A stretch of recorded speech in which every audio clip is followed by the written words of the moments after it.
Kemudian dari posisi gelandang lebih luar biasa lagi. Hanya satu pemain yang berasal dari Liga Jepang, sisanya main di Liga Eropa. Gila Jepang. Jadi skuadnya Jepang ini benar-benar level Liga Eropa, luar biasa banget. Makanya nggak heran mereka bisa menaklukkan Jerman. Jerewetan ceking kita, nyerewetin apa aja. Teman-teman, saat ini kalian sedang menyaksikan Cerewetin Piala Dunia. Apa kabar teman-teman semua? Tadinya gue berpikir Piala Dunia Qatar 2022 ini akan menjadi Piala Dunia yang membosankan, yang garing. Karena pertama, negara jagoan gue, Italia, gak lolos. Lalu yang kedua, banyak bintang yang tidak tampil di Piala Dunia kali ini. Entah karena tiba-tiba cedera, seperti Benzema, Mane.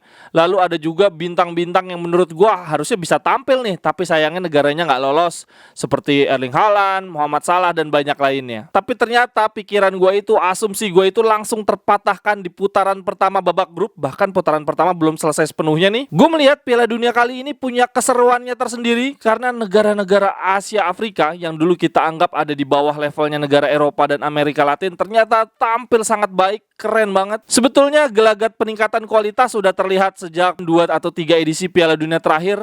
Negara-negara Afrika dan Asia mulai meningkat. Kalau di Piala Dunia sebelumnya di tahun 2018 itu Jepang lolos babak grup, kemudian Arab meraih 1 kemenangan mengalahkan Mesir yang ada Muhammad Salahnya, Iran seri melawan Portugal yang ada Cristiano Ronaldo-nya, dan bahkan Korea Selatan menang atas Jerman 2-0 di Piala Dunia edisi sebelumnya. Nah, di Piala Dunia kali ini menurut gue negara Asia semakin berkembang pesat banget.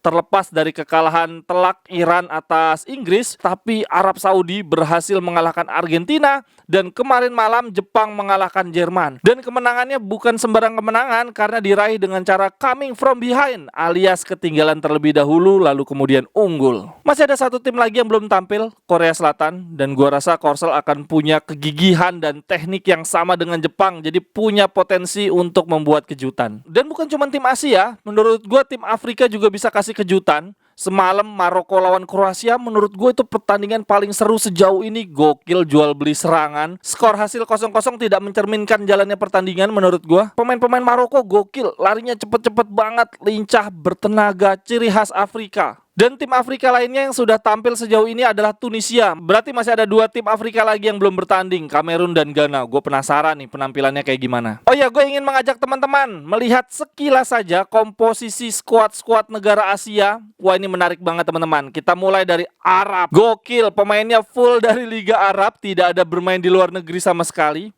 Pelatihnya doang nih yang dari luar negeri, Hervé Renard, pelatih asal Prancis. Di Piala Dunia sebelumnya dia melatih Maroko, dan dia pernah melatih beberapa negara Afrika seperti Zambia, Angola, dan dia juga pernah melatih klub Prancis, Lille. Ini berarti Liga Arab sangat kompetitif ya. Mereka membawa pemain full dari liga lokal dan bisa bersaing di tingkat dunia. Gokil banget. Oke, lalu kita beralih ke skuad Jepang. Ini kebalikannya Arab. Kalau Arab pelatihnya asing, pemainnya full lokal. Nah, kalau Jepang pelatihnya lokal, pemainnya sebagian besar dari liga-liga luar Jepang. Pelatih mereka namanya Hajime Moriyasu. Pengalamannya sangat minim. Dia melatih Jepang dari 2018, sudah cukup lama. Sebelumnya melatih Jepang U23. Dia kaya pengalaman sebagai pemain. Nah, seperti yang gue bilang tadi, Jepang dari sisi skuad sangat kaya pemain-pemain dari liga luar Jepang, bahkan liga Eropa. Bahkan dari kiper saja, 2 dari 3 kiper mereka bermain dari liga Eropa. 1 main di Liga Prancis dan 1 dari Liga Belgia. Komposisi back mereka ada 4 main di Eropa. Satunya Tomiyasu dari Arsenal. Lalu ada Nagatomo juga, pemain yang saat ini membela FC Tokyo, tapi sebelumnya sangat kaya pengalaman main di Eropa, pernah main untuk Inter. Kemudian dari posisi gelandang lebih luar biasa lagi. Hanya 1 pemain yang berasal dari Liga Jepang, sisanya main di Liga Eropa. Gila Jepang. Begitu juga dengan penyerang, hanya 1 yang bermain di Liga lokal. Jadi skuadnya Jepang ini benar-benar level Eropa sih. Kemudian kita beralih ke skuadnya Korea Selatan. Nah, kalau Korea Selatan ini kombinasi antara pemain Liga lokal, pemain Liga Eropa, dan pemain Liga di Asia selain Korea Selatan. Gue juga kaget ternyata banyak pemain timnas Korea Selatan yang berasal dari liga-liga Asia. Untuk kiper ada 1 yang main di Liga Arab. Gak ngebayangin gue pemain Korea main di Liga Arab. Lalu untuk back ada Kim Min Jae, pilar Napoli. Lalu ada 1 pemain main di Liga Jepang. Kemudian dari gelandang ada 6 pemain yang main di Liga Eropa. Salah satunya si Son. Ini si Son di sini dianggapnya sebagai gelandang. Lalu kemudian dari penyerang salah satunya bermain untuk Olympiakos. Jadi memang unik banget sini Korea Selatan. Pasti karakteristiknya campur-campur. Selain Liga Eropa, mereka ada di Liga Cina, Liga Jepang, Liga Arab, dan Liga Qatar. Kemudian negara Asia lainnya ada Iran.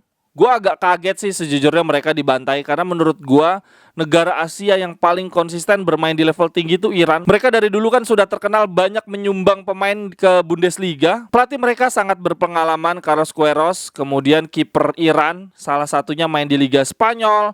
Ada 4 back main di Liga Eropa dan 2 back lainnya main di Liga luar Iran, yaitu Liga Qatar. Untuk gelandang ada 5 pemain di Liga Eropa. Kemudian untuk penyerang ada 3 pemain yang bermain di Liga Eropa, di Porto, Leverkusen, dan di Liga Siprus. Harusnya Iran punya kualitas yang cukup baik untuk mengejutkan. Sebetulnya masih ada satu negara Asia lainnya yang tampil di Piala Dunia. Tentu saja tuan rumah Qatar, tapi gue gak begitu tertarik membahas Qatar karena kan dia lolos Piala Dunia karena menjadi tuan rumah ya. Lalu untuk negara Afrika, skuadnya jauh lebih banyak lagi yang main di Liga Eropa dibandingkan Asia. Sementara untuk negara-negara Afrika, skuadnya justru jauh lebih banyak lagi yang main di Liga Eropa dibandingkan negara-negara Asia. Mereka memang udah dari dulu kan banyak mengekspor pemain-pemain hebat di kompetisi-kompetisi Eropa. Jadi akan sangat amat seru nih kita menantikan kiprah negara-negara Asia Afrika. Silakan teman-teman komentar ya, kalau menurut teman-teman negara Asia yang bakal melaju jauh siapa, kemudian negara Afrika siapa, silakan tuliskan di kolom komentar. Sampai ketemu di cerewetan-cerewetan berikutnya. Bye bye, thank you. Cerewet